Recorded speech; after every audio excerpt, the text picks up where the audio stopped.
ensi njiraba ensi tuli wano ensi etutambuze tuzuuze tujjeeno amawulire mangi naye nagamba Faruku nze bwe nkuweggulire liba lyeryo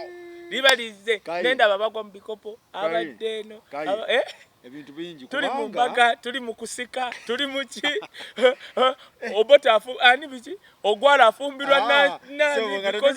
ebintu bingi ebiri wano abantu bawasa bannaabwe omuntu bamukwana mu kisezi eyokusatu bamuwanjula ne bamukuba embaga ne bakola ki bonna buli omu abaza munne gw'omanyi kiri Uganda omuntu kati ebyalaavu byagweddewo era kati abana dinda ku December laba wejja lwaki abaana bano banyukana bankuba kye ate kakati Uganda kyekiraga Uganda nti nfu omwana asomye mass communication UCC program ezizzeeyo TV ntono zibawe emitwalo buli wokola bakuwa emitwalo 5 okola emirundi 8 omwezi ye 8 oba yena haze sede mmeke emitwalo 2 ogenda gaggawala ddi kakati nkuba kyeyo ne wajjanga yenna empale ye yereeze ali awo bonna obwo obuwala obukola ku ma-TV Katonda ayamba buyambi kati abaana nti banoonya future era ojja kulaba bwe natira bannayuganda nti bannayuganda batalaafiya kasaba atandika okwagala Abasudani nze naliko nagenda kwene twatuukawo ku kisaawe ky'Ejjuba bulafu ziraavu gwe wali obadde n'omusajja mbuli omwana n'akuba endulunga bya ddala bakubi n'ebyabaana bammwe abagabira kawempe nkuwadde ensambya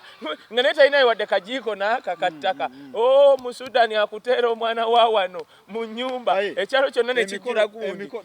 male nkugamba nalabako Omusudani nga tuli Ejjuba twagenda Ejjuba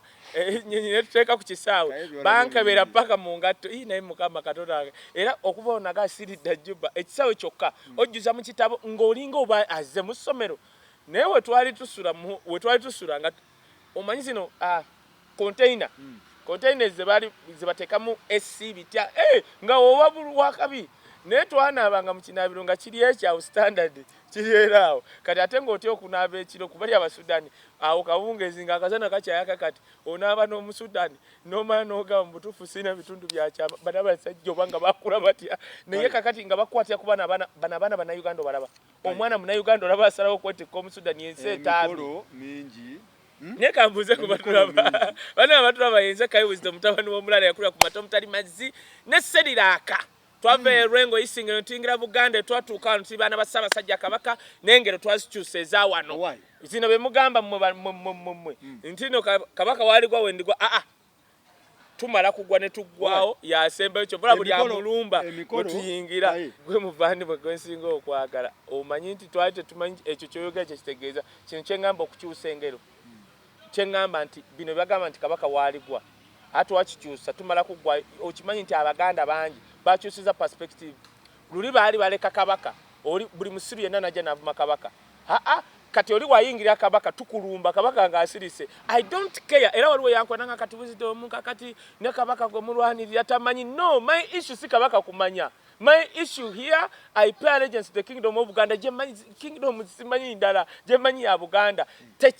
byenjogera okutaasa oba okwogera nga ndifendinga Kabaka oba obwakabaka bwa Buganda tekitegeeza nti njogera kumpita nedda kinkakatako oba nkugambe nti saagala kumanya twatandika na mukolo gwa muwala gwa Katikkiro ensi ekyo era nze kyanyaga okwebaza ku Katikkiro wa Buganda ekyo kati yatuwadde temukyatunenya bino mba ne mugamba nti ate abavandimwe kasita Katikkiro yawadde muwala we w'ofono kaakati ekyo nno kigenda fuula Buganda w'amaanyi anti kati ate wali mu ngoma walaba oli Onyango ng'atwala Nkizi ate kakati Onyango atwala Nkizi okyali nekyoyogera ye bannange oba ofono obwa Onyango batubeeredde ki omanyi nti n'abayisana balumbye obwakabaka bwa Buganda naye ndowooza tekirina mbuzi nkugambye ate ng'oyitawa ofono ng'oyitawa ebintu kati byakyuse kakati omwana oba oli muvandimwe wesimba bwoti mu ssanga lya Mbogo ebintu byakyuse maama ate kati ng'obwakabaka mu nsi yonna obwakabaka kati ekiriwo obw'e Japan omuwala yagenda kwagala simanyani obw'Obungereza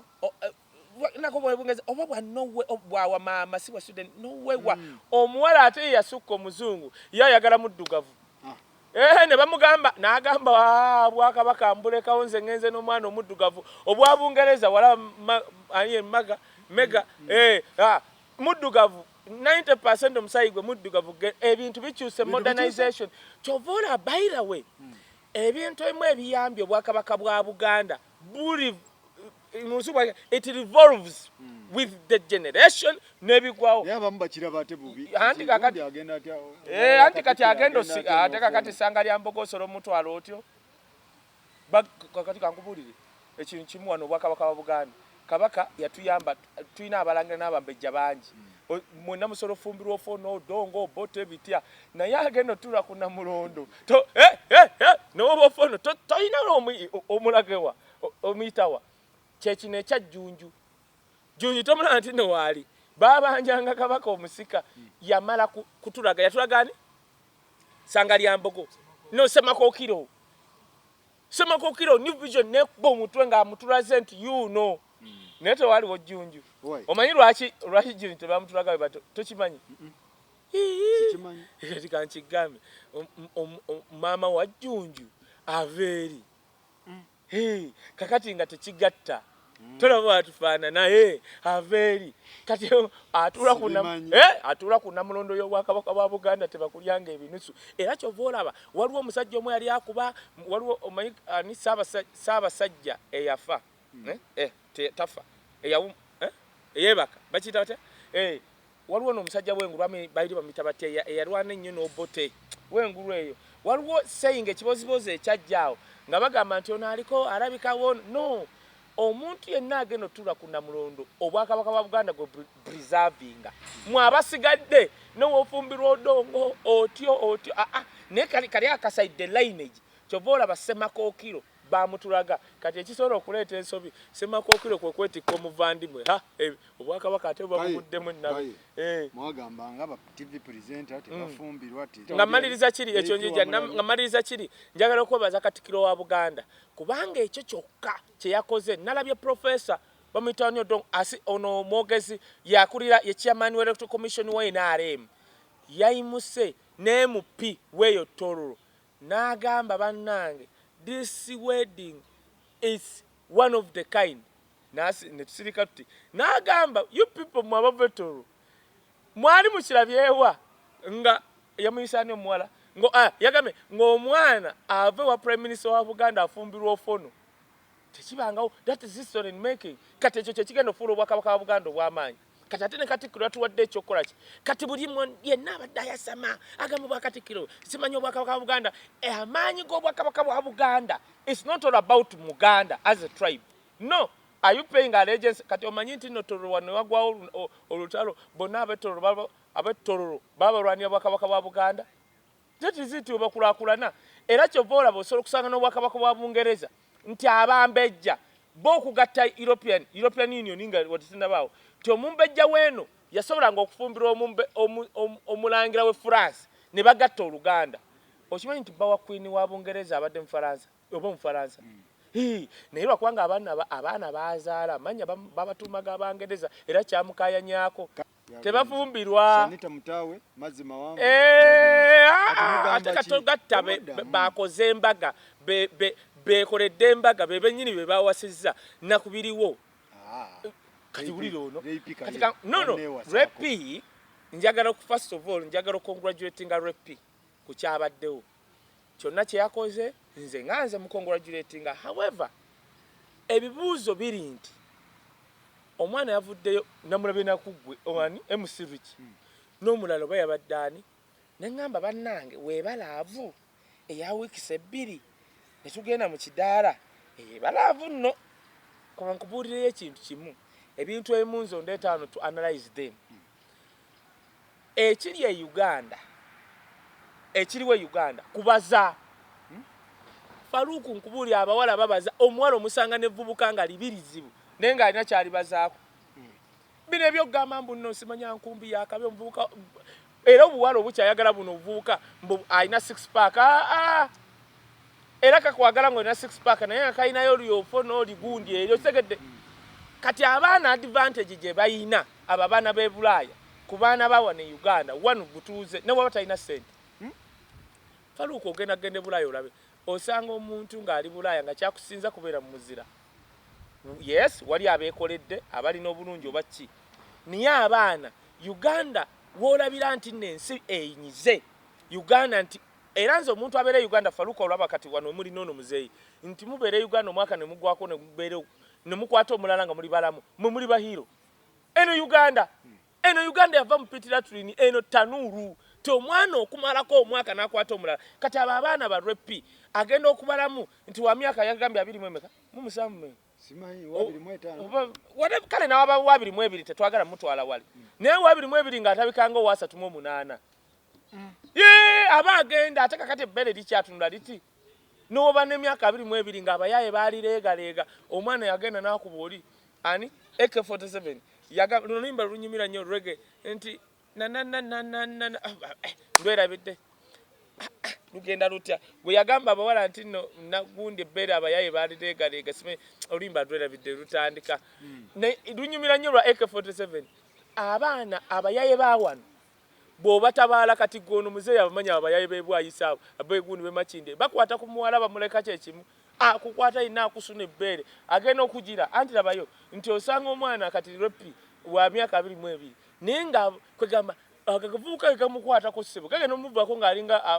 abadde n'akavubuka ekikulu buli omu aba ne history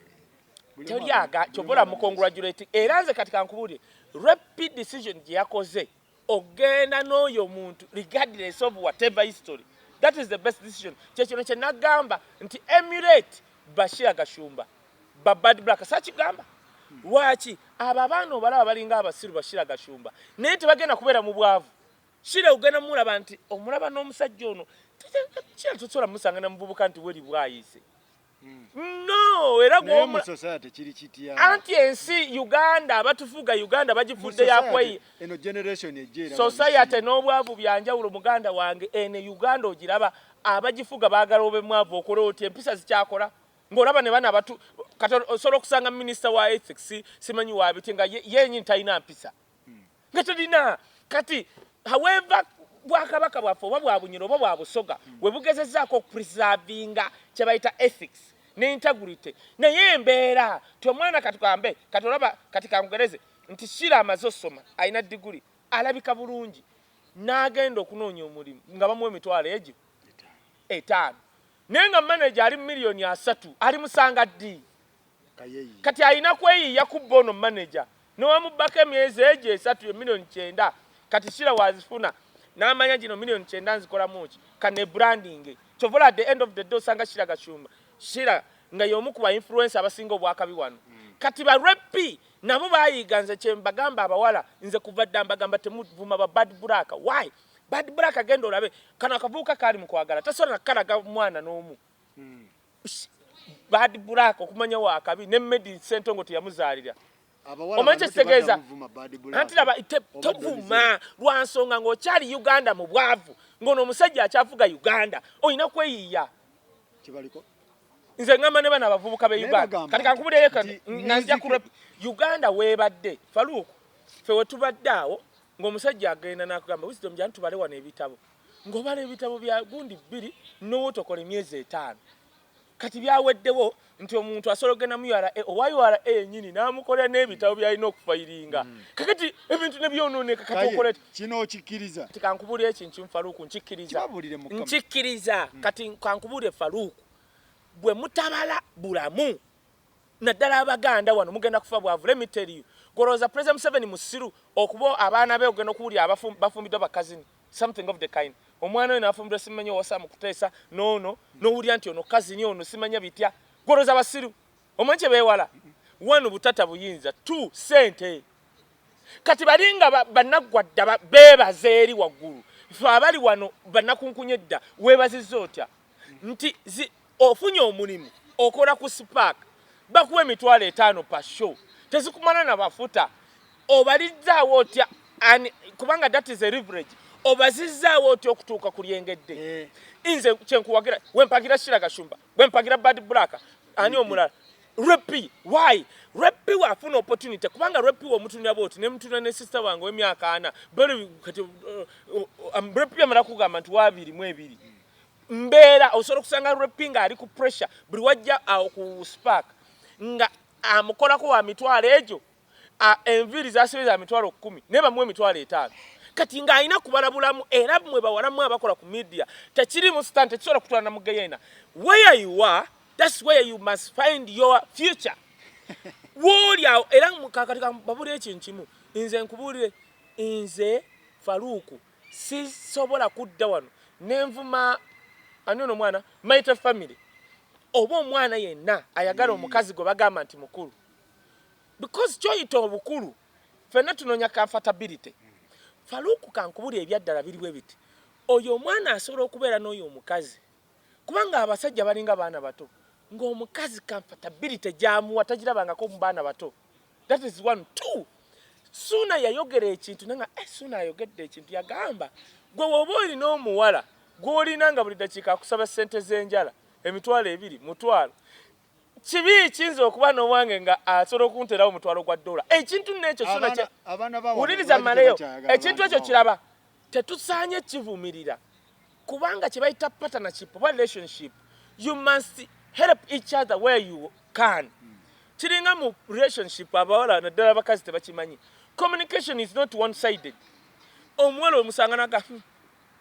nze nasazeewo okwagala Tom kubanga nze Wisdom takuba masimu. Nze ate Tom ansindika message ku makya nansindika ku saa 7 ne 10 kitegeeza you are very far away from reality. Huyo Tom abo ba Tom asindika ba baby walidde nanki nomala omugamba sinali ambadde njaga kulya ku Javas atwalira kikanga 3 nga tanna kuddiza message na baby bana mbadde ngetinza business are you okay kirya kibuse kye sente baby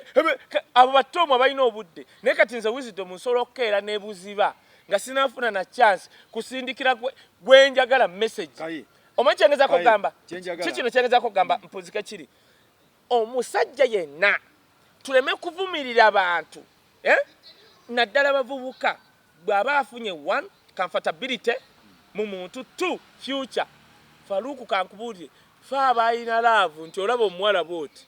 ne tumwagala ebyallo nga tutunudde na bya sente kubanga omulembe gukyuse obwavu ne bana abatufuga baagala tufiire mu bwavu oyina kweyiya ofuna opportunity abana beyi kakati kankubule rep na ulido yo musajja bwava mwame otyanga katugwe kati kankubule nalabye MC Rich kyayogedde ku kyano yo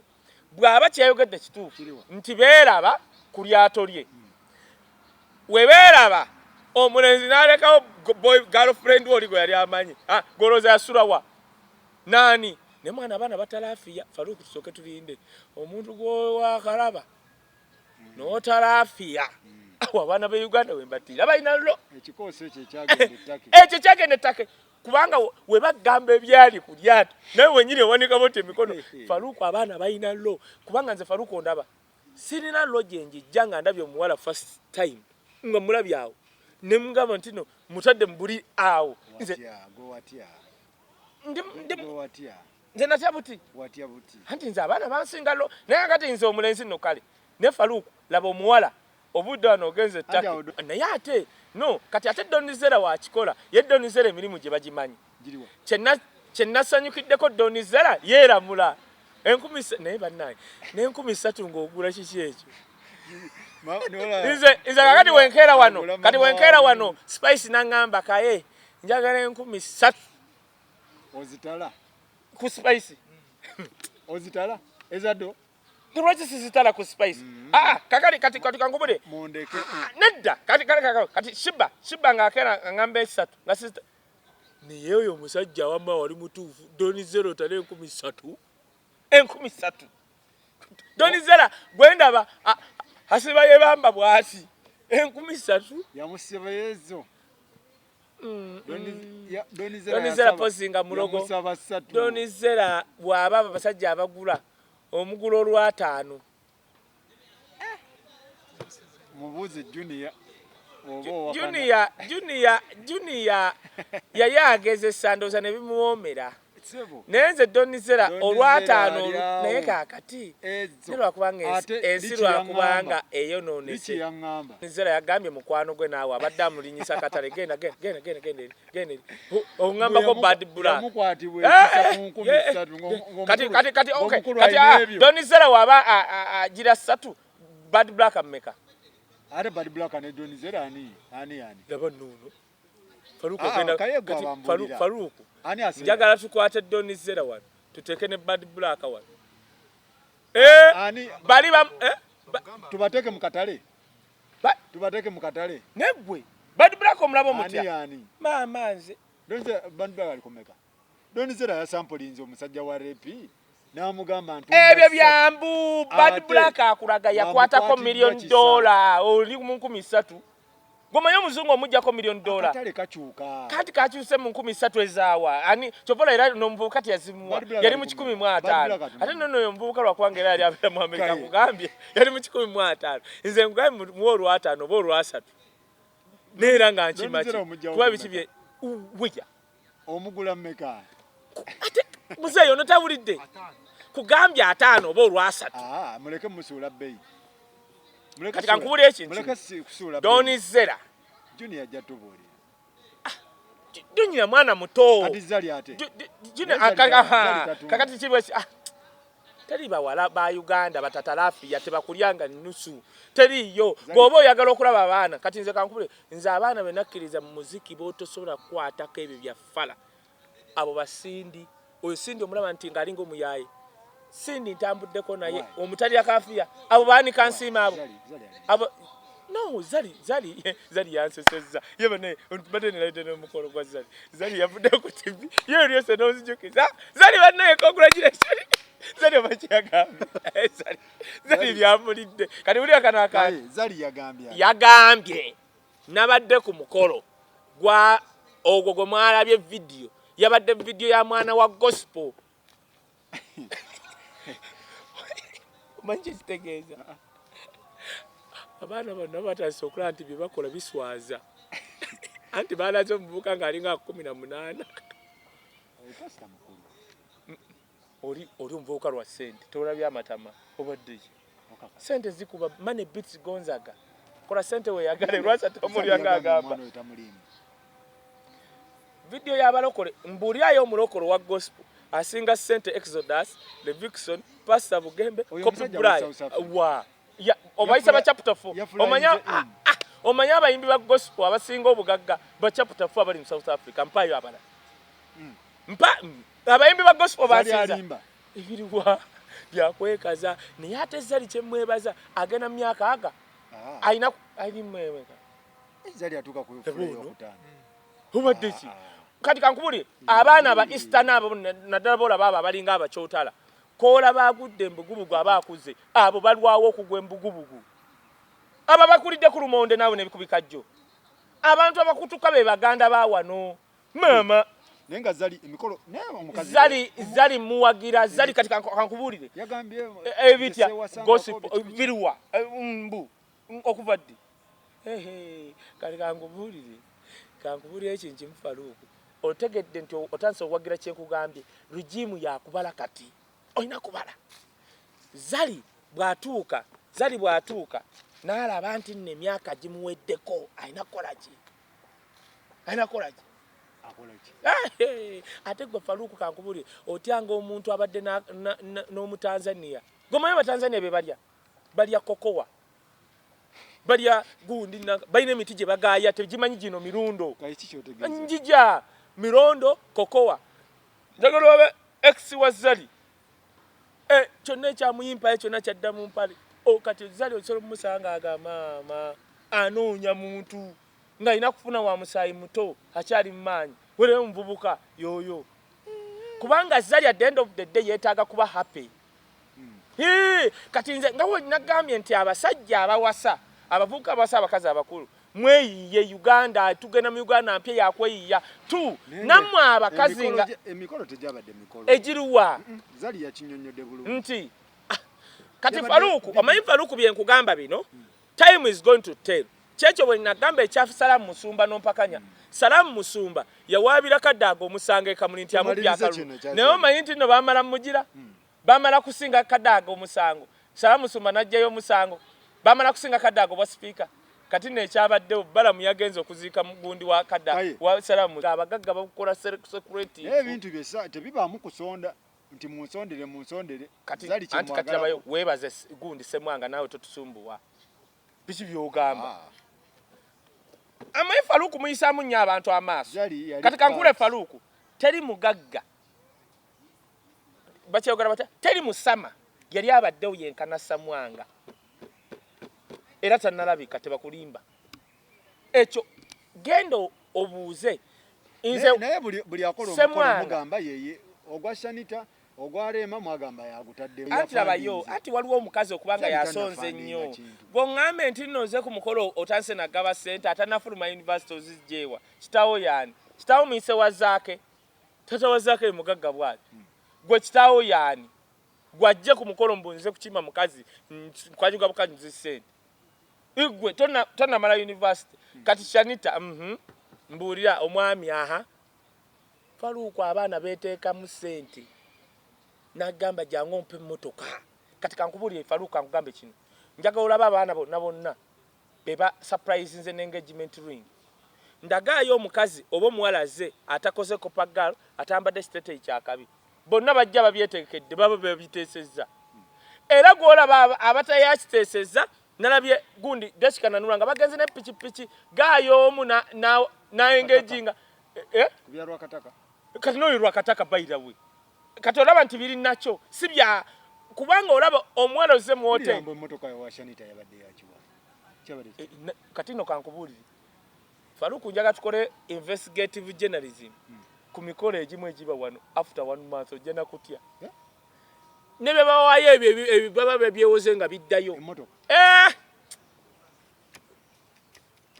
okaka atobuko obadde okola gwalule lulo wa pakalasi ati sinzikiriza lule yekoledde lulo asolo gireke emmotoka eyakulazi yagidde na helicopter kati naye gwo ŋŋambe kubuuza omwami akola mulimu ki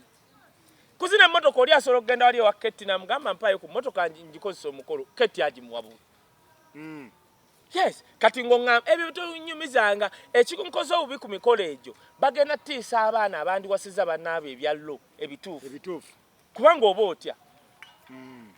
kati oli akikoze bw'atyo ebintu bagaba ebiwaanyi mu mikolo gyo biba oba oyagala tukole investigative journalism kyova olaba tebakkirizayo bannamawulire abatali baabwe kubanga ojja kudduka eri mu nnyumba olabe ebintu ebiyita emmanja okuddayo emmotoka eno ebireese gye mulabako waliwo eba ebirinze ne babisomba nga babizaayo mbukweraga nze gye emikolo nsanga nga giyise kweraga emikolo gya wano bwegitwe giri nsanga nga giyise so naye mu byonna kyekiri oli waaba akoze ekintu ng'ayagala kusanyuka nze kyensaba zali don't get oba bakiyita batya toggwamu maanyi bw'oba wakoze video zali yatugaye yakoze video katugirinde weeks ezo bwe nabateeze gwoŋŋambe video yawe ereeta sengaawo maka ga maamawo simanyi oba ga maamawo bitya video yawa oba ogirabye ekyokubiri baanamu abakola ku ma TV ezo ebeere platform ekutuusa ku kyoyagala Uganda kweyiiya Bobi Wine yagala naleeta ekigambo mwebeereremu bano abasajja baagala kufuga baavu engeri omupangisa gyatutte omugagga Nabukeera mu kkomera Nabukeera yani Nabukeera yenna ekizimbe kya Nabukeera tewali wa mugagga omu ow'e Kampala gwe bayita Hamis Kigundu bilioni milioni mmeka 5 1,200,345 n'agamba ngambye muleete eddagala ate n'ayimirira nawo okumanya Hamisi yakola ekyewuunyisa bwe yatwala ssente yalinda prime minister yatugamba nti neewuunya Hamisi Kigundu yaleeta ssente naye nanninda n'atula katebe ka waiting nanninda nze namwekanga bwekanza ne mbagamba omugagga ate mumulindisiza kati labayo Nabukeera toddamu anti kyogera ndabye ogamba mbu yayamba abantu mu covid ng'abayamba wa ndagayo omugagga wano yali ayambye abantu mu covid ng'oggyeko Hamisi kuba Kampala abo badureke baani tetusobola kulwanira basajja abo that is 1 2 neewuunya abagagga bawana batamanyi mateeka Faluuku nammwe abatulaba bw'ozimbanga ennyumba z'abapangisa 1 dira risiiti emabega okoleka amateeka agafuga abapangisa abo osobola okuddira etteeka n'ogamba bw'oti nti ennyumba yange eyo bw'omalanga ennaku 2 oba 3 nga tompadde ssente za mwezi nzikiriza ogigabira omuntu omulala wadde okyalimu nga tteeka liri wano era oliba mutuma risiiti mu kooti nga liwandiike that is 1 2 n'oteekamu nti ennyumba w'olibanga ogisibye nzikiriza okuleetanga LC w'ekitundu ekyo no ne tugimenya ne tujjamu ebintu bino bisala ku police that is obiraba firi nyamba mu abayina abapangisa kolanga bwoti bwobanga olina omupangisa w'ennyumba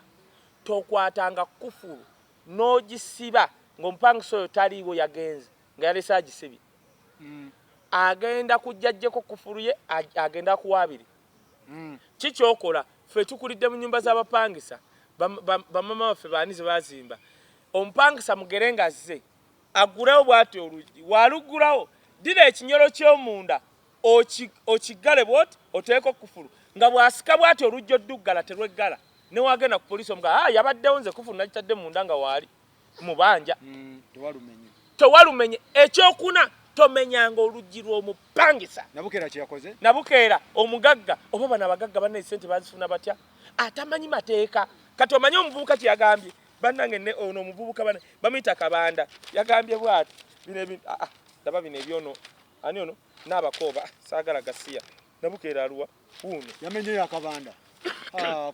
ate Kabanda mugezi Kabanda manerenda w'abayimbi Kabanda mugezi omanyi kyeyagambye Kabanda era nze mpagira Kabanda laba Kabanda kyeyagambye kino ekintu kyansisezeeyo ekiriwa sente ziruwa okumanya banaye Kabanda mugezi sente ziruwa yagambye bw'ati bana abaganda bagezi yagambye bw'ati kigambibwa nti mu dduuka mwalimu ebisawo by'engatto 43 ebibalirwamu obukadde 305 mu dduuka ekyo kimu kiri biri ku fayiro bazibye mbuba anti ono we yamenya n'ajjamu ebintu edduuka aliwo omulala kati ogwo guba tomenyanga gwampuliriza oba olina ennyumba ku Kampala tomenyanga ennyumba y'omupangisa kola byenkugambye bw'obanga omuyingiza mu nnyumba kola amateeka ku risiiti bw'oba togamanyi nkubira essimu nkubira risiiti nze gye nniina ejja kuyamba gosobola okukola ng'omupangisa waaba ayingira bw'omugoba oba ogaba ennyumba eyo ogenda mu kooti n'omuga leeta risiiti wulira kino ekintu n'agamba mu dduuka eryo Nabukere lyamenye mwabaddemu engate ezaaliramu ebukadde 305 ekyokusatu mwabaddemu essente enkalu miliyoni 175 nga zikolamu ki anti Kabanda awaabye ulira bamubanja miliyoni 3 yagamba mu dduuka mwabadde mu 175 nkyajja ulira endala agamba ebitabo bya business ne dola emitwalo 10 edola 125,000 emitwalo 12 n'ekitundu jagenze dola emwe erimu 13,000 kati dira emitwalo 12 n'ekitundu times 13,000 kati Kabanda mugezi nnyo ono Kabanda omulaba alabika yafunye yagenze wa DPP oyo Kabanda yasika Kabitex oyo Kabanda azanya kati yagagga wadde dda mumanyi Kabanda yagagga wadde dda kati Kabanda zino sente osala zonna zagambye wallahi yajafuna kitundu yayola Fik Famaika yayola David Lutalo yayola Bitex oyo Kabanda kati ati ndange muwagira omanyi lwaki muwagira temusobola kuddira okujjako nze omuntu yekasolo okwogera ku mupangisa n'ensirika ya Miss Kigundu why atulaze one mubiri mweri covid waliwo abapangisa beyasonyiwa naye bannaye mweyiye tu akulaze nti alumirwa omupangisa we n'awaayo ssente babakube n'empiso mwe bannabukera mubadde bagagga mu Kampala kiki mwali muyambi Nabukera oyo mulaba nze mbadde nga tuyitawo kazimbeke yakazimba oba naku pipe ya suweji ako fetukulidde ngo waliwo edduuka lya bato oba ako if I'm not mistaken I stand to be corrected akakayumba nga wayitawo pipe ya suweji ku bugagga bwaliko kiki yali ayambye ekyokubiri Nabukera obeera otyo omugagga nga tomanyi mateeka gafuga bupangisa tosobola kujja kumenya nnyumba ya muntu Kabanda agambye yabadde n'emitwalo 12 egya dola kati Kabanda omulaba zibino byonna byataddewo gwe bagambye ali yekka kati DPP okusanctioninga fayiro eyo yagize mukubamu empiso kati Nabukera gwemanyi Nabukera gye yasuze kitalya bamutadde gagana amawulire gagambye yasuze kitalya oba yasuze kwawo ate kooti tebakutwala kati kangule ulira waliwo kooti gye bakutwalamu eyo Buganda entya nze amutimu bapangisa omuntu yekka gwe nsolo omukugambye nze omuntu yali abeereddewo abapangisa nze yayogera tugende ku fayiro endala otegedde Nabukera toddangamu wodde goli mupangisa dira omupangisa mubaze bwajja okugulawo oluggi kwata oluggi ekinyolo ky'omunda kiggale teeko kufulu nga tosobola kuggalawo naye tomenyanga omupangisa nagamba ntya nagamba ntya muganda wange oli gundi yava UK Seeka yagambye bw'ati mumpulirize bulungi kyendeeta ffenna nga tuli omanyi baganye bannamawulire kati waliwo eyatubiddeko tuti kyendeeta kyamaanyi ekintu kyonna ekitaliiko byemuke wenategedde ne Ibrahim Muwanga Kibirige ekitaliiko nti byemuke ano yagambye ekintu kyonna ekiriko nti byemuke kyekyammwe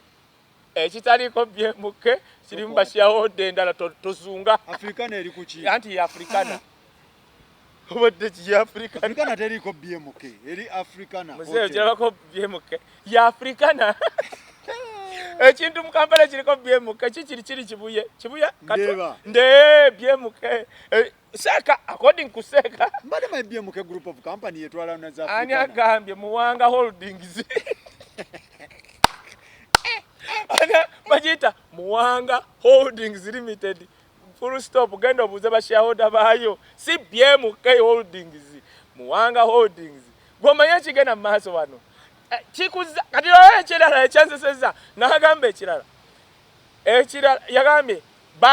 bamenya abantu abasigaze ebintu obo bikuza abalala ekiramu tekyabogedde manya mulujjudde bagaba ebintu awo abagagga be Uganda banyumira nasese babadde bagaba amanya naye waliwo nga bwe banagamba kiri ekizimbe kya erinnya hold erinnya hold kati zungu obuuze abaana bonna olaba basirikiridde omanyi lwaki abaana basirise baba briefinze mu nnaku ana temuzwogera nagamba baavayo eggulu nerikuba eryabukedde nga mu Suzani gundi wawulira yeegana wawulirako nga azere yeegana wawulirako wa family nga avudde mawulire kale bandisuwinze bukedde Faruku kola sente zentono zolina we ekintu ekitaliko BMK tozunga trademark ya BMK tozunga tukikwatako mundeba njagendako wali ndabyakazimbe ka BMK nekusewo kifaananyi Afrikana ebirala jangu mpola oli yakuba yazimba hoteli ekalamu abantu bameka bagende Karamujja yagizimba bameka bagende Karamujja zino hoteli ziri mu Kampala kali yazimba omanyidde waliwo Obukaramujja asinga mu shares Uganda kankubule Faruku Uganda ngeri gyegenda otambulamu olina kuba stade muina kwetegeka wotele bamu BMK jawumpola nze ekyanseseza kwegamba nti bwabadde bagaba ebintu waliwo no ne waliwo batayogedde kabayo kati Faruku kankubulire mulwana yatufaako waliwo ulidde yazirika ewuwe waliwo ulidde yazirika nice gundo plastic ekyagenda bad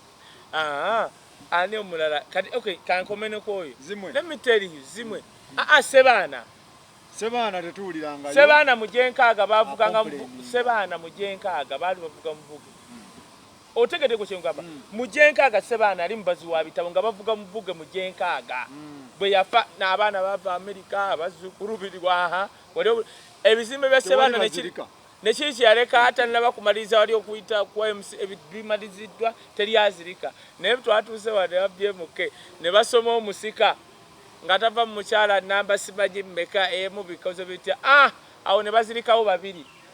ne bazirika abakyala nga bazirika ki buli omu atunulidde Afrikana osanga owange mwagenda okufa omusika bajja yiri eri azajja bali pani ebintu bya BMK ne bazirika kyova olaba kiri otegedde kyenakuba ne kugamba nti ne bagamba mbweki nekubira mukwano gwange ava UK bagamba nti ebintu bya BMK abisikizizo oli omukyala bukedde nga yekikubye Susan Muwezi Susan teyavaayo ne family BMK teyavaayo kitegeeza ki kutidde gotalaba tukyalaba abagagga bangi wano mu Kampala be tuyita abagagga bajja abana babajjazirika ale kakati abaana kachovola ba ze chanceseza seke yasa balese Shafik nga bamulesenga gundi si bodyguard nti bategedde waliwo abagendo zirika nibadde Shafik Kayima Shafik Kayima si just a mere bodybuilder manyi gayina buli obadde azirika nga kwata nga kuteeka emabbali ova mu lusiisira abantu bazirisenga Shafik ya chovola baganye bannamawulire fe batubiddeko Shafik Kayima nga asitulogo ogu buli azirika gwateeka wali ate kati ng'olaba omusajja nga Shafiki ng'osobola okuwoggana kuba ekigolo bazirika kye bintu bigwawo bigenda omusajja akugambye kyotalabako nti byemuke tokikayanira biba bya kampuni ng'oddamu ofuguma waliwo kankubuulira ekintu kimu kitaawo abasajja abaganda abo balaba bwakuwa okusoma n'akuweerera n'akutwala e Bulaaya n'akola ki abasajja abaakuwadde entandikwa kubanga kati byemuka entandikwa yaginnyonnyola mu katabo kati wowa mwana nga tokoseza mukisa ng'akyali wakuweeredde akututte e Bulaaya kikyomubanja ennyo oba toyina akoledde ebyo otherwise nammwe abaana b'abantu abagaggammwe abasigaddewo fuba nnyo gamba kitaawo akusomesezeko mu Harvard akutwaleko mu Cambridge ebintu bya byemuke birimu ekyokuyiga kyamaanyi kaye bw'otoyiga mu bintu bya byemuke ng'oli mwana wa mugagga oba musiru bw'otoyiga kyovola kati nkugambye era oba nkugambe ntya bwe kyekyo kyolina omumanya bw'otoyiga ku bintu bya byemuke nga bwe byabadde ng'oli mwana wa mugagga then oba musiru gamba kitaawo aba mugagga nnyo akutwala e Cambridge oddeyo genda osome masters degree genda osome diguri z'obusawo mugambe ng'akyali mulamu akuwa $1 million otandikewo kampuni ya betting olaba maali naye nga tomanyi anti tomanyi kubanga kampuni zibaamu ne ba shareholders kati essaawa entuufu okutegeera byemuke maama nze bajja kugamba alina shareholder 1% kikyonookola omuzajja seeka agambye ekizimbe noonya ekizimbe kiriko byemuke bwe kiba tekirimu sooka osirike tuula wali kati mu Kampala nze bya byemuke kyemmanyi kiriwa ndeeba byemuke house kati wotolabako Africana nti kuliko byemuke simanya eri hoteri y'Ekaramojja genda mpola kibategeeza tugende mu bintu bya kabako bye bimu era bintu kyalina okumanya kimu ekinyiza ku bintu bya kabako ebintu bya kabako kabaka akugamba nti nno Jeff Chiwa yamuguza Jeff Chiwa tavangayo kwogera ku bintu bya kabaka kabaka wayiriza Jeff tamuwayiriza agamba bosi wange yanguza kati wali owulidde Jeff ng'ayogera bosi we lwaki tavaayo n'ataasa andi kakakitegeeza waliwo ekitali kituufu naye kino kikuyigiriza kaye labayo omanyi waliwo ebintu ebinneewunyisa kabako bamututte azimbye ekizimbe poliisi emulese bali baze ekiro bakubye ennyumba ye bakutte n'abazimbi tebakutte bagimenye bakutte kabako n'abazimbi ne bamutwala ku poliisi y'ekatwe simanye y'ekibuye poliisi za wano zikola waliwo ow'amaanyi aziragira ezisinga kali kabaka alina zente za poliisi ng'obanyonyola nti sita nga bano abayimbi mu covid abaanise nti banaku poliisi erina ate anaamalako ng'ali mu kkomera ng'atandise nakuzirika gundi yazirise era kakati asobola n'okufuna ekibumba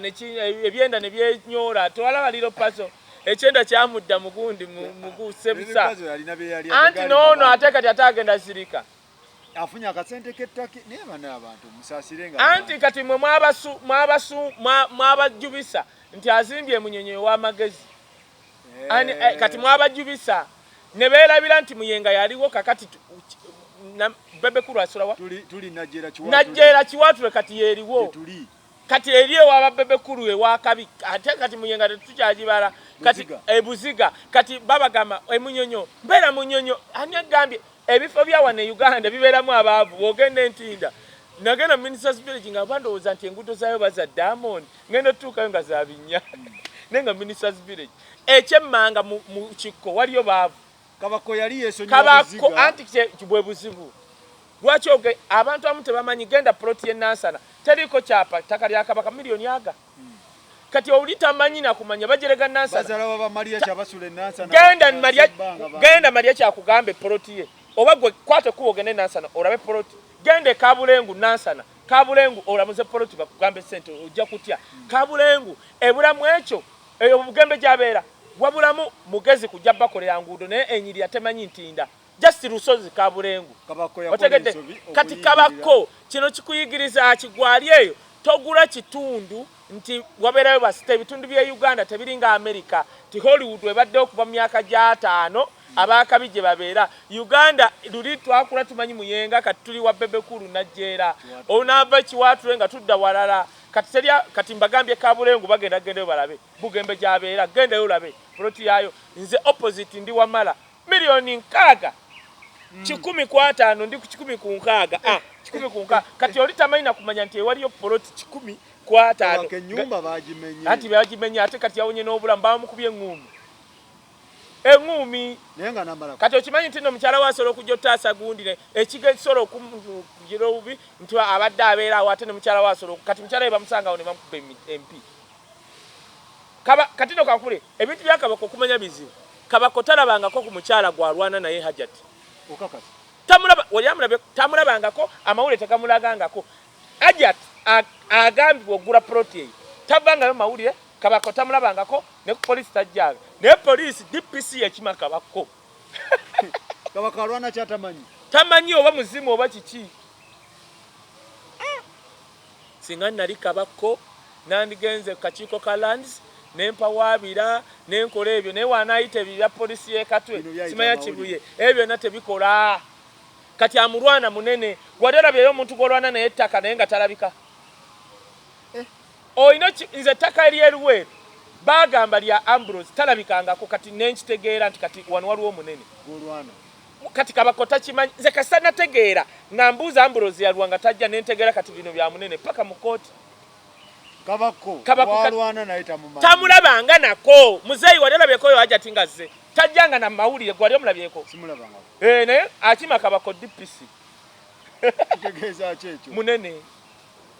abafala bawana abatufuga engeje bava mu byalo eyo ewaffe mu nkoola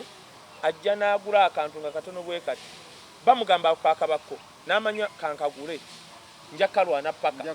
kati gwe tomanyi kuba osobola okulowooza nti bano abatufuga babeera eyo eri mu bagaga neeno babeera yajja bwati tobalaba ajja n'agula wantu mbaavu n'azimba ekikomera paka waggulu n'akola ne kolansi ewuwe kati Kabaka asobola okubaawo ng'alwana na muntu wa kabi nnyo naye nga takimanyi bamuyita Hajati yamanyi mumanyi Hajati bonna basiraamu walala abasiraamu atasobola kukkaanya waba Hajati nga gyali singa ayita Dono omwana kwa musiraamu n'amugaa jangu wano naye wali omulabyeko Kabaka akyabonaabona bajja namutta golowooza poliisi yawa poliisi erabye abantu Kabako ne bano abakuba omanyi nti Kabaka asobola okukeera enkya nga bamusse naye poliisi tefaayo poliisi zaawa ne zikolera kuba ssente gwolina kwebeereramu amagezi Kabako ddayo kola retreat kati omanye ngende wa olina kugenda mu bitongole ebirwanirira abantu janguko mu balooya bawano ku Lord Development Center abeerawo balooya abakola pro bono cases taking over ne bona ogenda nti olete Dumuna amaze emyaka 7 takuzaalira lwafunye olubuto ku mwaka gw'omunaana ate omulese mu ntalo omusajja wamukube engumi entertainment shows zonna ziri ku hall nina ekintu dakiika emu ngenda kyogera nabadde nkigize ngenda kyogera dakiika ejjase mufalo kunzikiriza waliwo omukulu yankubira okuva mu America nanneebaza kye nayogera ku kiri eky'embaga nangamba wisdom wanda tulabula otugula amaaso naye nengamba ekanyongereko ne kano Nelson Mandela mu 1958 if I'm not mistaken yawasa mukyala we Winnie ng'ali mu lutalo lwa apartheid n'abazungu n'awasa mukyala we Winnie mu lutalo makati 1958 ng'ali mu kulwana struggle yakabi y'abazungu Galanga mu 2022 nga bali mu kulwana Sudan awo olutalo lukutawaswa n'awasa mukyala we ompulira President Museveni bamusinga akalulu wano yadduka ewaabwe n'ayiwa Sengenge ne Buloka okulaga gavumenti y'Obote nti mbivuddeko lyolutalo yalangirira kyagenda alwane singa babba akalulu kikyengezako kugamba ebyongereza biraba Bobi Wine omulaba nga akalu kawedde ng'ali mu byambaga sifala Mandela kyakyenkulazi Galanga we yava mu mbaga yawunzika Sudani bagikutuddemu ng'akubye emmundu Museveni we yagenda n'ayiwa Buloka ne Sengenge Obote n'asula nangana omusajja yatugale nti agenda kulwana ng'akawutuka bya ali mu byazimba kambabuulire mmwe abantu mmwe abali mu diaspora n'abavuma Bobi Wine tiswago yagisuulawo make up your mind kiri bwe omusajja mulekera olutalo lwalwane lutalo lwe yamanye engeri gy'alukola ki Bobi Wine asomye worabe empiki engeri gyazikubamu asomye empiki gy'aba Jesse Jackson ba Mandela ba Chivo baani bagoberera osolo mulabaawo ng'ali ku mbaga afuuse bestman nenga alina kyaliko alina baabuzaabuza tosobola kulwana na President Museveni one on one like this tosobola kulwana na President Museveni ng'okera muvuma like that omusajja akubiraawo olina mukwata mpola Bobi Wine kyaliko Mandela kyakola abazungu yabaleka nti kampase n'abalaga nti awasizza n'abalaga nti nange ensi eno nginako siteeke Bobi Wine analaga atya Museveni nti ensi nginako siteeke kubanga kati labayo bw'ojjanga Bobi Wine ng'oli muvubuka towasizza banno tebawasizza omusajja nga Museveni omulwana one on one abamanyi kana akasajja tukalyewo buli lwansonga they have nothing to lose no mind kati President Museveni asobola okugamba butesa neno force ya NUP kubanga bazadde one bali responsible buli muntu yenna avuma Bobi Wine nti yasulawo struggle tandike yiyo ekyo kimu ekyokubiri Besigye emirundi gye yamalanga agenda era babasasudde gwe tolaba ekyalumbuye kiriwo ekibozi kye batandise batandise ekibozi ky'abalumbuye tirumbuye yatuukako e Uganda lumbuye yateeseza ne genocide lumbuye NRM mu kyekolo manye tambulira kupasa kugundi anti labayo nagamba akaluwa akaddako kagenda kuba between propaganda omufu na sente owulidde kati lumbuye bagamba batugambanga wano tirumbuye ali wano bwe bamutadde okuva mu detention center waliwo abamu abagamba lumbuye twage ku charge sheet can you imagine ne Yesu mukama obe mitwe gy'abano mpuuta obange sina mpuuta biwongole nze bansibako mu detention ya immigration tebakucharge nga mbakwadde charge sheet oba irigo immigrant abere South Africa bakimanyi nagendako mulindera nabanyumiza story eyo omuzungu nanneetondera nga yetalabangako muddugavu abeerawo ku Port View street yonna ng'amanyi abazungu serious effect waliwo abaddugavu otegedde bwe bakutwala mu immigration detention center tebakuwa charge sheet already baba bamanyi oli irigo immigrant era ovaayo bibyo now ekiriwo okukuba lumbuye kati badidde abana abakolera government kubanga batambula ku diversion baagala gamba nti lumbuye abadde wano ateeseza ne government byagenda okwogera mu mulinde tagenda kubanga lumbuye y'omu kati wulira kino ekiriwo government y'ettaka yatadde lumbuye naye temugjeeko misango gyakuba illegal immigrant omanyi lwaki yamutadde nga temaze na myezi mukaaga akazito kangi nenalabye wano waliwo omusajja ayogera ennyo take tosobola kubanga olwanisa Museveni n'oba etteke kiki oyogerako kiri tuliki international diplomacy etteeka ligamba ki dabayo ekyo kimu ekyokubiri lumbuye tasobola kuvaayo ng'emisango gikyaliwo n'ayogera bakirata n'obukambwe bwabaddeko akyalwana kufuna mpapula za nsindala obaawo kubanga jjukira bali bakwata ng'oliirigo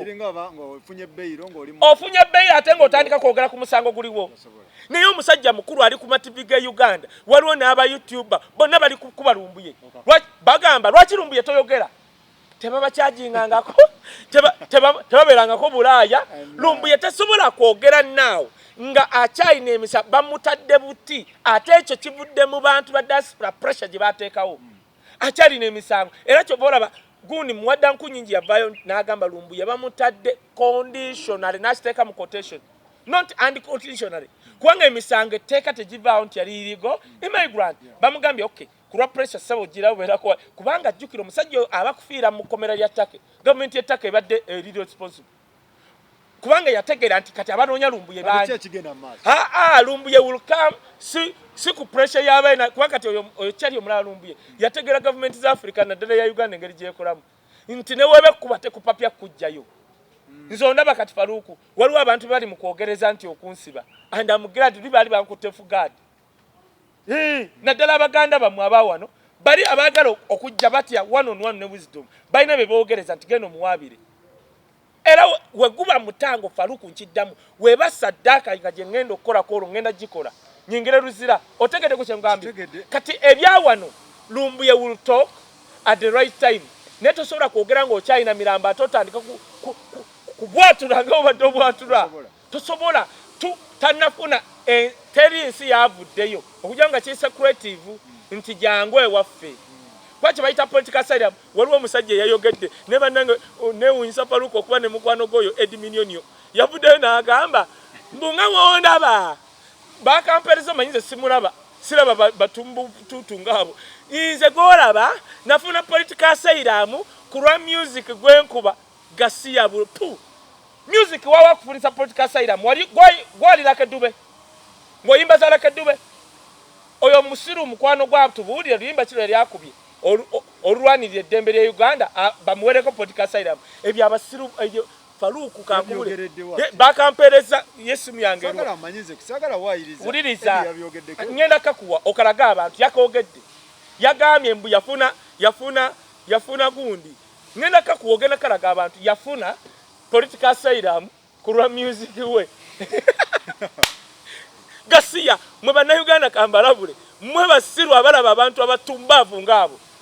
I've been to 22 countries oyo musuru yavayo na agasi tukanko munsiye ne mugamba nze wamwe Sweden ngura ebuguzi bintu twaberange Denmark ange Sweden je tugura ebintu ebya lice sivuma abantu abera Sweden but that is the truth. Denmark ange expensive muvuga ne musubula pane mudeni simple kakati atulaga oluyimba lwe yafunako political asylum munali bwati lumbuye nkugamba bakumalo lumbuye jawamalo olwa mitiyana munange oli Gasiya lumbuye yaleka obusirungo obwo bonna akogera emyaka 2 fena petuze tukabise lumbuye abalesa bonna abasiru atebe kakubule Faluku katika kubule Faluku omuntu tavangayo nakujerega nti gospel life nono media ya muzeyi mbuwe wezize mbu mwe mwakajja fe twatandikawo nga fe basino simenyi bitya Gasiya muli luddawa tubere kumwe nga bye mwana raisi nga tebiriyo omuntu afunye political asylum tasobola gifuna nga asinza ku music limba kiri okubye gwa Bobi Wine akubye freedom fighter kati gwa okuba weyayogedde ngenda kakuwokalaga abantu Nyenze yakampadde gundi ani ono Dr. Mukisa yakampadde wo Sweden nanga labo musiru munno labo musiru ono nemugato nsindikira ngabo oyo musiru nga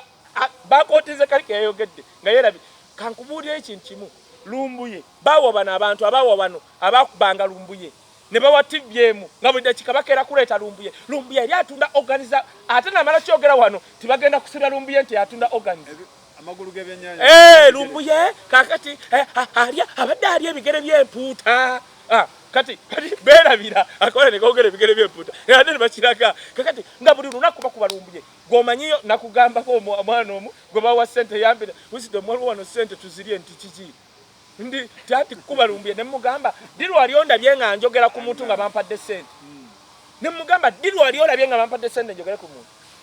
nemuga lyanga sente zo tonkubiranga esimu munjogera ku muntu mbampadde sente tu nemugamba ogenda tomera lumbuye tali gulu twali kweni bies litaka gwa nagamba lumbuye ali gulu nensaka bwe kati nze nali maze okuba oli sale muzeyi wange obako bokubira na wisdom ebiveko nawe tunonya musajja ali liddawa kayo tuveeyo sagala ne kano kokka waliwo kano Sheraton tonde babere bachalibo era waliwo bachali omuntu nga gwe kati alina company eyakabi obeera n'emikwano gy'emisiru n'emigezi n'egyoza ebintu n'egisangula ebigere kati oyakukuuta bigere kakati katudde ku gundi kati nange mbalina kakati katudde kati balina obeera wakukuuta ebigere akombe nankani kakati waliwo ono waliwo ku Sheraton leero linda kwa tujja Sheraton today waliyo ne kino kuba ate mbadde nkyera bidde sitakyogerako kijja kuba tete buli omu akitya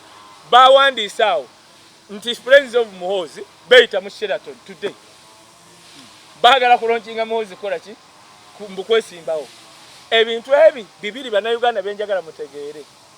ekisooka nze ekyo kye bakola ekyo nze manyi kiddi campaigninga gundi Muhoozi to me engeja how I analyze things nze nganze ekyokubiri abantu mwenna abaagala enkyukakyuka mujjeyo enkoko muzirye buli omulabanga Muhoozi nga bamuleese ngaawo jjayo enkoko y'ogirye katugana mu kalulu akafyandi feya ati waliwo rigimu ebaddeyo obubbi egenda isibulega munnaffe otulabyeko nnyo enejja yakabi kati kankubulire Muhoozi wawulidde kyeyayogedde kyeyagambye omutampa billions abadde 3 mmeka okukola ku welfare quote my words welfare y'abaja sigula mundu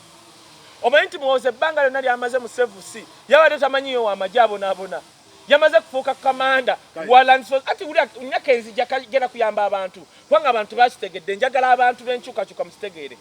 bwe mulabanga abantu ba first family nga zo okwesimbawo abayingidde mu stock kati omanyi kati oyo mwozi wajja gomanyi byagenda okwogera anti agenda kutulagayo ebiremye kitaawe alina bikola ate ebibuuzo kibuuzo ku kibuuzo kyakiremye kitaawe ekikuleese eruwa oyagaba sente nze bagambye nkola kutya omanyi kyendiko kugambye omuntu w'enkyukakyuka sanyuka waliwo agenda okutandika okwogera ku nsobi za kitaawe ku biremye ate kati azze otegedde tugenda mubuuza lwaki amalwaliro temuli mu ddagala Bobby ng'ali bwati Bobby omanyi agenda kutuula asaleko waliwo strike ajja Ronaldo anytime akuba goolo ye Bobby ati labayo ati maliza kano labayo waliwo ge mbadde njogera naye nga ngabuzizomu jangu eno tuleese jjeno ku luno ne mugamba muleese jjeno avuganye naani ne musajja we magere konze olowooza ali kuranka ki yali ayingidde amagye ne mugamba ate gwe oli fala nnyo tokimanyi nti ate ono field marshal Bobby njagala ompeyo jjeno wa wano adde wali tukube essasi alyewome Bobby twamulabako nga yeewoma amasasi otegere kyekugamba Bobby nga yeewoma amasasi waliwo lino yeewoma ne likwata Danny Magic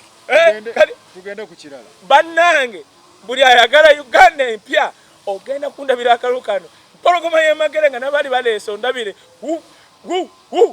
waliwo regime kankubule Katonda nga n'akyusa eggwanga emyaka ana kana akalulu akajja koti bino byanjogera byange si bya gospel life si bya media byange kaye enamba yange eri 07044939 koti my words kyengenda okwogera bw'olaba nga President Museveni ng'azze ku kaluka 2026 wallahi abaazisa family ye ate muwoza anajja kwesimbawo nga wa myaka 9 bw'olaba nga President Museveni ng'azze ku kaluka ka 2026 teri wa family ye agenda kujja no kusaba kaluka the only option eryeji olaba nga Kinyata yasooka n'akasaba ne bakamumma muwozi kyalina okukola ne bakamumma ajja kukomawo nga waliwo abafuzeeko ku lw'enkyuka ate kijja mukolera otegedde nze mmanyi muwozi tasobola kujja neesimba wali nga Bobby ali wano bajja kwebonganga bokka kuba bonna bavubuka amwe ngenda kukuba gwakalu noli aga naye ngenda kukuba oli bakamuli akubire munne essimu ye regime ejja Bobby muwozi ajja kubanga Kinyata we Kenya ne bamusinga akalu first time ajja gumiikiriza ebisanya nga bina bimeka otegedde kyengamba ate kiba kimukolera kubanga Kinyata we yajja okwesimba abantu bamuga nedda tetukulaye mu government soko gumiikirize Kinyata n'agumiikiriza ne bamfu Kibaki we yalya n'anfuula minister ekyo kijja kukolera muwozi otegedde kyengamba kinyina abantu bekigenda okukolera timnamu omusobola okubeerawo nga temuli mu buyinza naye bajja obutwala kifuba wallahi right alive kali wakalabye kansobe nkulaga akantu oleta nabakoba namuga tosobola kudda mitiyana n'oba ofootya tuli mugundi ng'oleta mbu mateeka gavuga bayimbi yali alowooza nnimba kankulaga akanjagala ogalage bannayuganda bwe byange ojjange wange oba toleese miyisima mijagulo eyali ku mbaga ya gundi ne bannange Uganda ejooga waliwo omuyindi eyagambye mmwe empuuta ze Uganda baleeta tteeka tetukwenda kuddamu kulya mpuuta babirabye ne aba Uganda bana abatufuze basiru mpuuta zigenda mbwe empuuta tuleete tteeka bana Uganda temugenda kuddamu kulya mpuuta mulye mukene mbukubanga empuuta za bbeyi ng'oyo muyindi addamu ayimirira ng'oyo muyindi ayimirira nga mumugumiikiriza oyo muyindi zo nandi mukubye engatto ne bantwala eruzira ng'ongamba otya gwe muyindi stupid you an Indian how can you say nti tetulya mpuuta muzitwale enankani gasiyambwa gwe mupinga oyimirira mbutula edenye gasi eno parliament nkolimire era Katonda alyokanga n'atuyamba ne baleeta bakabanda bano abasajja abawagira Museveni abategeera nupu bano bani bonna banupu abali stede lobo oyo muyindi ayimiridde agamba bannayuganda tuleete tteeka tuliteekawo teri munnayuganda agenda kuddamu kulya mpuuta ng'oyo muyindi addamu ayogera gwomanyi nze nali e India teri nsi gye nali ndabye mu nsi muno erimu bwavu nga India na Haiti gasiya mulireete n'abakooba yayogera kino yali akava mu gundi ani mu kooti bamuleeta mu kooti n'abakooba yawaabira gundi baagala n'abawaabira ebintu ebyo n'abagala Nuupu n'abakooba yenaalemu yali wa police senior yawaaba nti baagala ya bribinga abalonzi that is one naba nti baagala Joyce baagala yagula abalonzi ekirala kyali ki ebintu byali bina naye katugende ku balonzi ne bamuyita mu kaguli ne bamugamba tulaga obujulizi obulaga nti baagala yagulirira abalonzi n'agamba sirina kyankivunule sirina kankuvunire gwe bino baluko bitya sirina bujulizi naye mmanyi nti Joyce baagala yagulirira abalonzi n'abakooba ng'agamba ekkooti ne bamubuuza aleetedde ala forms eziraga nti baagala yabba minisita wa lanzi n'abakooba n'agamba siinaako n'ekyo naye nze kyemmanyi kiri ekyo oyo baagala yanziba omulamuzi n'agasooka ove mu kaguli omusango tugwongedde wulira kino baagala n'abakooba kolo waavaawo n'agenda afuna ba agenti babaagala baliyo babana babasatu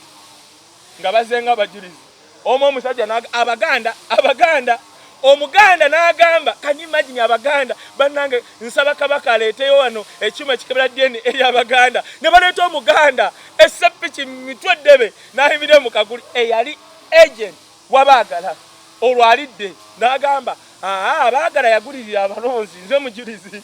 kubanga nali agenti we tunyonyere yagulira ati abalonzi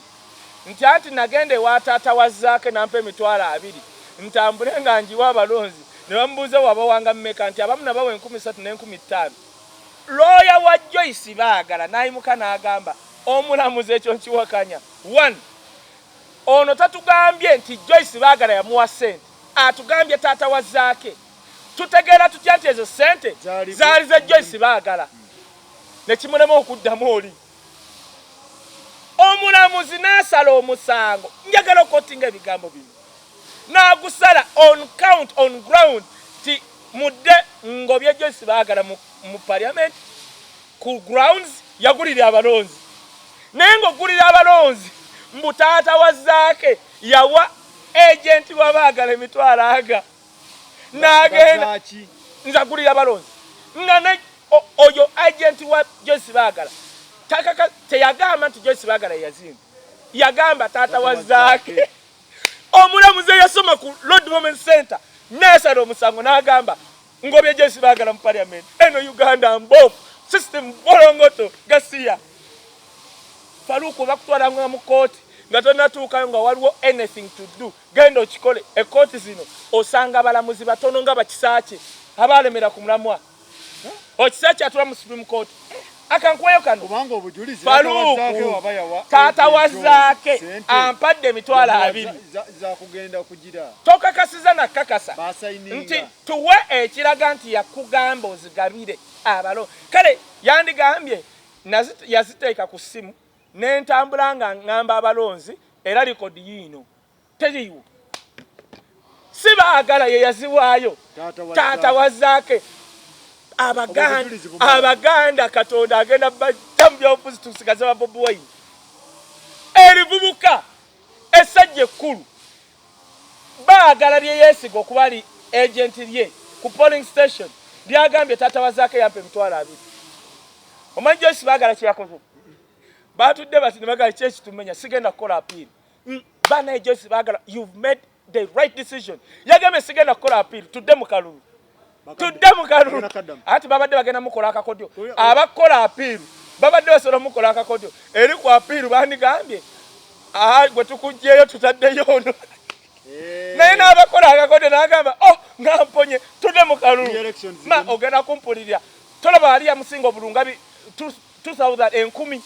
ku luno gijja kuba mitwalo kozi bakere bayiye amagye ne police emitiyana eyo mitiyana yaba Zaake ye doni we mitiyana Zaake era Zaake yatambulidde paka mu katale n'agamba tukomyewo mu kalulu bagenda kaddamu Zaake ku guys Zaake ye nine mitiyana akadde mu Zaake kati babadde bamuteza akakodyo babadde bamanya agenda kukola appeal eri emugobe bayingize ono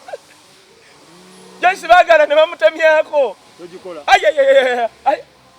ogenda kumpulirira Bobi nayingira emitiyana kozi bamubebiso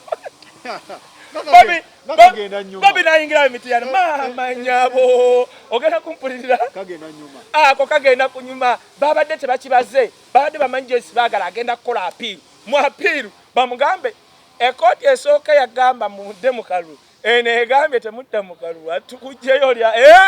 So omulamuzi tannagusala omulamuzi naye otegedde we yabesingidde teyagambye baleese nze nkiyita kugula baddidde agenti wa Joyce Baagala omusajja najja omuganda nga yali agenti wa Joyce Baagala najja mu kooti n'alumiriza Joyce Baagala nti yagulira abalonzi namugamba yabagulira atya ti taata wa Zaake yampa emitwalo 2. The question is taata wa Zaake Joyce Baagala yakolangani omulamuzi n'agusala nga abesingidde ku ekyo banange Uganda system naye Mukama Katonda woba gy'oli kubakuladde omuntu omwago wano kankubulye owulira kanzije wano kooti masho kyeki mu Luganda kooti masho kivuunule muzeeyi kooti masho kyeki mu Luganda si kooti y'amagye kooti y'abamagye kooti masho kooti y'abamagye tukirabe ku rigimu eno nga batutte ba civilian mu kooti masho naye ng'omanyi kye bagamba nabayo oba ye guti yagamba anyone found with anything prescribed to be an instrument of the army, he is automatically an army officer. Omuntu yenna gwe basanga n'ekintu nga kyamagye automatically oba ofuuse w'amagye. Wallahi kati naye ngene nkwate ku oba wakijjawa ofuna kyekiraga nti ndi w'amagye. Wuliriza bwe nkironda kuti kyabuuza oba wakijjawa Faruku kankubuli Faruku anoni wa ADF yani Jamiru Mukuru awolezaawa lwaki tali mu kooti masho. Jamiru Mukuru yabadde reba kyasinze mu East ne West mu Africa asigadde ng'ogyeko Nigeria nawa lwaki tebamutwala mu kooti masho lwaki batwala bannabyabufuzi nawe tonkwatamu ebyo gasiya I'm a student of law. Wuliriza Faruku totya nnyo mu nsi yonna